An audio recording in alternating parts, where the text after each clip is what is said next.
de ciencias naturales, por exemplo, conoce a Linneo e a Cuvier se conoce a clasificación dos animais e das plantas e despois parece ser por estes libros destas mulleres que temos antes que leu, bueno, e a veces cita a Bacon e a Newton e parece ser que tiña todos esses libros e leían varios idiomas modernos, bueno, contemporáneos, máis nas linguas clásicas e hebreo tamén. Cantos anos viviu? Cantos anos viviu? Pois...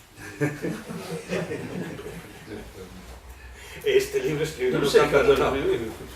Morreu por volta dos 70, por aí, naceu en 1965 anos. 1600. 1705. No, él naceu en 1600. 1600. Creo que naceu no 17. Sí, no 1795. sei se... Entón 70 anos por aí. Él naceu no mesmo ano que Voltaire. Quen se acorda en que ano naceu? Eu non... Naceu no mesmo ano que 1695, aí está. 1772. O sea, 77 anos. Polo tanto, 1695. non é desa época dourada da ilustración española de Carlos III, en realidad, senón que ele é de Fernando VI e de Felipe V. É dicir, cando había moito máis incultura en España, moito máis prejuicios e moito máis forma equipo con...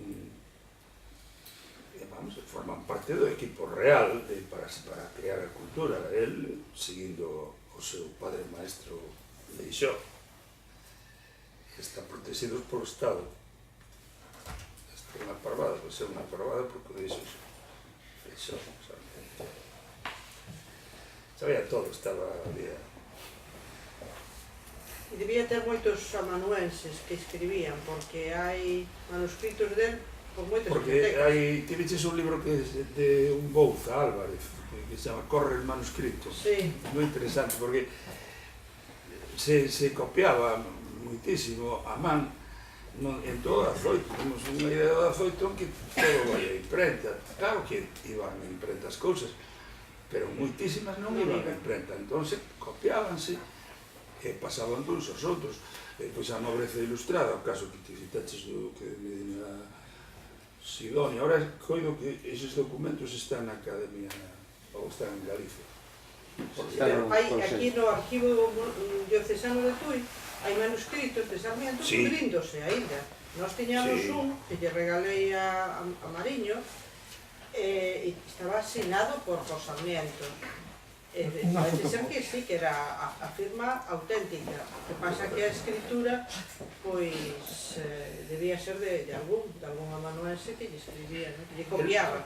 Pero copiaban os amanuenses dos amanuenses dos amanuenses. Por tanto, hai o que se chama unha transmisión textual que crea problemas. Entón, hai que saber, isto é a copia,